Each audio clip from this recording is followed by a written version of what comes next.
ہم اپنی جان مال کو اپنا حق نہ سمجھے کہ میرا مال ہے، میری جائیداد ہے، تمہارا کچھ نہیں، تو اللہ کی ہے، اللہ نے دی ہے، جب تک چاہیں گے رکھیں گے، جب چاہیں گے لے لیں گے واپس۔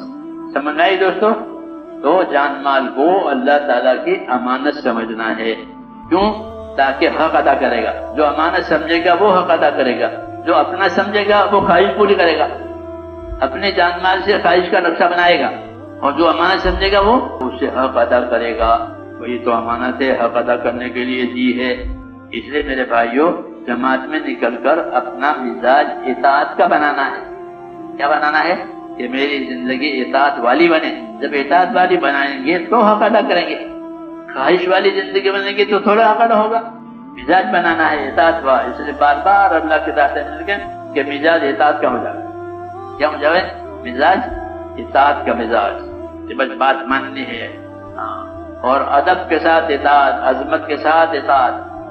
یہ نہیں کہ سر پر بوجھ ہے چلو بھائی اتارو، ایسا نہیں، بلکہ وہ اطاعت کہ وہ تو میری زندگی کا اصلی کام ہے، تو ادب سے محبت سے اطاعت کرے، جتنے بھی تقاضے ہیں اپنی کوشش اس کے پورا کرنے کی کریں۔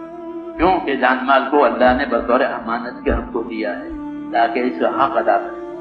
تو مسلمان کے جان مال میں کیا حق ہے؟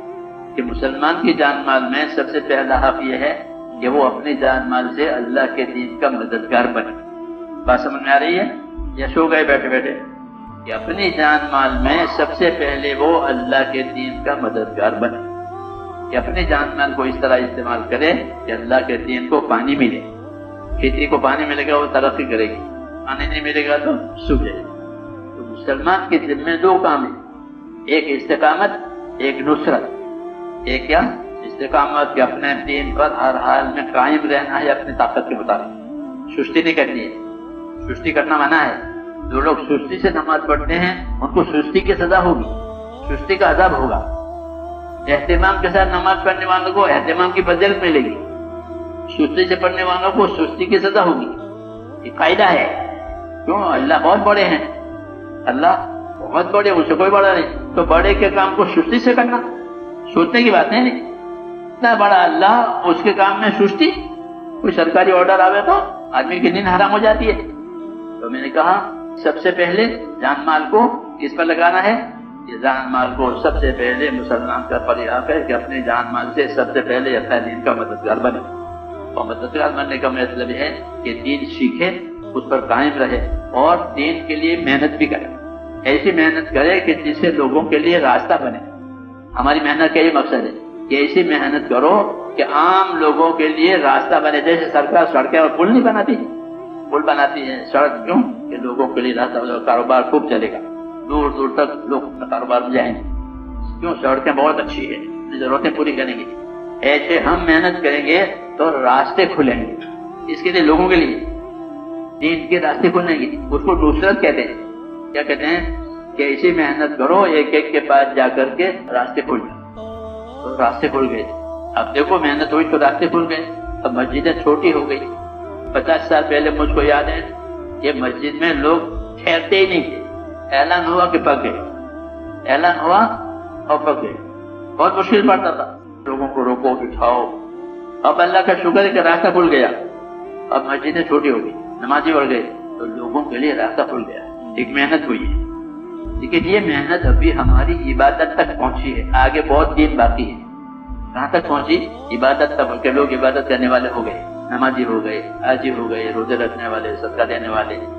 ایک محنت نے یہ راستہ کھول دیا، ابھی دین بہت باقی ہے، تو محنت کریں گے تو باقی دین کو بھی اللہ کھول دے گا اور اس کے بھی راستے ہو جائیں گے۔ پھر لوگ دور دور کا سفر کر کے اپنے دین کو لے کر کے جائیں گے، دور دور کے علاقوں میں دین پہنچ جائے گا۔ جیسے صحابہ کرام کہ وہ دور دور جاتے تھے، اور جب دین پہنچ گیا تو ان کو دور دور بھیجتے بھی تھے کہ تم فلاں جگہ جا کے رہو۔ ابو الدرداء کو شام میں بھیجا حضرت عمر نے، جاؤ شام والوں کی تربیت کرو، شام والوں کو دین سکھاؤ، تو وہ وہیں رہے وہیں مرے۔ ہاں، ان کو وہاں کے لیے طے کر دیا، عبادہ بن صامت کو فلسطین کے لیے طے کر دیا کہ تم باہر ہو۔ انس بن مالک کو کوفے میں بھیج دیا۔ سمجھ میں آئی بات؟ کیوں کہ اپنے دین کی نصرت کرنا ضروری ہے۔ کیا کرنا ضروری؟ مسلمان کے دین میں اپنے دین پر قائم رہنا، اپنے دین کا مددگار بننا۔ مدد بننے کا یہ طریقہ ہے کہ جماعتیں بنا کر کے پھیل جاؤ، جو لوگ کمزور ہیں ان میں محنت کرو تاکہ ان کی کمزوری دور ہو جائے، پھر وہ اللہ کے دین پر چلنے والے بنے۔ اور جو طاقت والے ہیں، مالدار ہیں، خوشحال ہیں، سمجھدار ہیں، ان پر محنت کرو تاکہ وہ دوسروں کے لیے محنت کرنے والے بنے، کام سیکھ کر کے دوسروں میں محنت کرنے والے بنے۔ تو کمزوروں کو طاقت دینی ہے، طاقت والوں کو اس طاقت کا استعمال بتانا ہے کہ اپنی طاقت کو اس طرح استعمال کرو کہ تمہاری محنت سے، تمہارے جان مال سے اللہ کے دین کو پانی ملے۔ جن علاقوں میں دین نہیں ہے وہاں دین ہو جاوے، نماز نہیں ہے نماز پڑھنے والے بن جاوے، اور جو دینی کمی ہے وہ پوری ہو جاوے۔ دو کام ہمارے ذمہ ہو گئے، ایک اپنے دین پر قائم رہنا کہ اللہ کے فرائض کو ادا کرنا، اور جو حقوق لوگوں کے ہیں وہ ادا کرنا، یہ دین پر ہے، اللہ کے فرائض ادا ہو جائیں، اور جو حقوق ہمارے اوپر ہوتے ہیں وہ اب ہم سے ادا ہو جائیں تاکہ ہماری آخرت بنے۔